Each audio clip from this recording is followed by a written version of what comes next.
I wanted to talk this morning about a guy named Iron Eyes Cody. Chief, I guess they threw the Chief Iron Eyes Cody. He really wasn't a Native American chief. He was an Italian American actor that they hired to do the campaign for Keep America Beautiful. You probably don't remember, but you can look it up on the internet if you want to. What he did was he dressed up as an Indian chief and he walked around looking at people littering in America in these commercials. And at the end of the commercials, when he saw all this horrible littering in America, they'd have a close-up on him and he had one tear coming out of his eyes. And it was basically, you freaks out there, you're littering, so you're making Chief Iron Eyes Cody really, really sad. And it was very effective as far as visually and as far as artistically, but it wasn't effective to get rid of littering. It wasn't effective to get rid of littering. You know how we got rid of the littering in this country? Because right now, you wouldn't do what people used to do.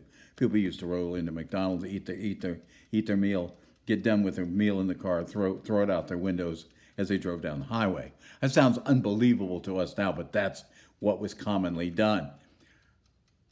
How do we stop doing that? Do we stop it because we're just so enlightened? Do we stop it because we're just, we finally looked around the terrain like Iron Eyes Cody did and got a tear in our own eye? No. We stopped it because it became illegal. We stopped it because it became illegal, then it became unnecessary, then it became nasty. We went through a whole series and now, if a teenager saw somebody throw out something out of the window, they would almost pass out. What are you doing? That's littering. It's ruining the planet. We made it illegal around 1972 in Pennsylvania, then all through the 70s. Yes, the 70s. We waited until the 1970s to make littering illegal. And how do we make it illegal? We gave tickets for it. We fined people. We went into their finance.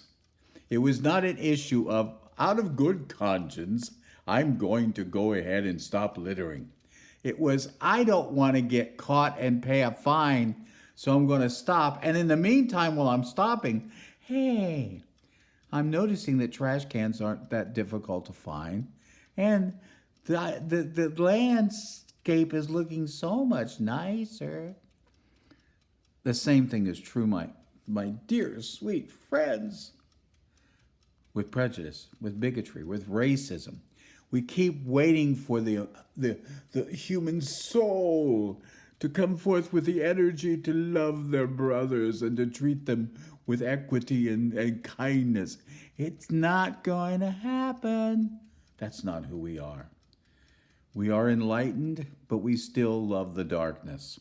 We are an enlightened people, but we still love the darkness. Remember the first thing I ever told you when we started this thing? Earth did not come to me. I came to Earth.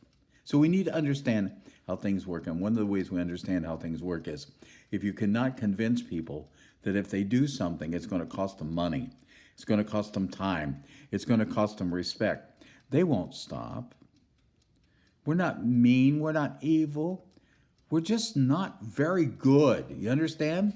There is a position in life where you're not evil, but you're just not very good. And once you understand you're not very good, then you start using different motivations to make your life work in the right direction. You're not going to stop people from being racist by talking about it, by listening to one another.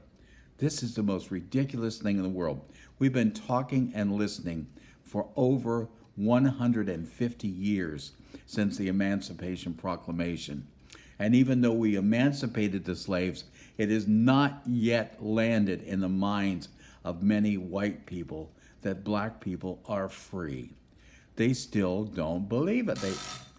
They still think it should be a revised position to be studied. Let's continue that tomorrow, talking about another example.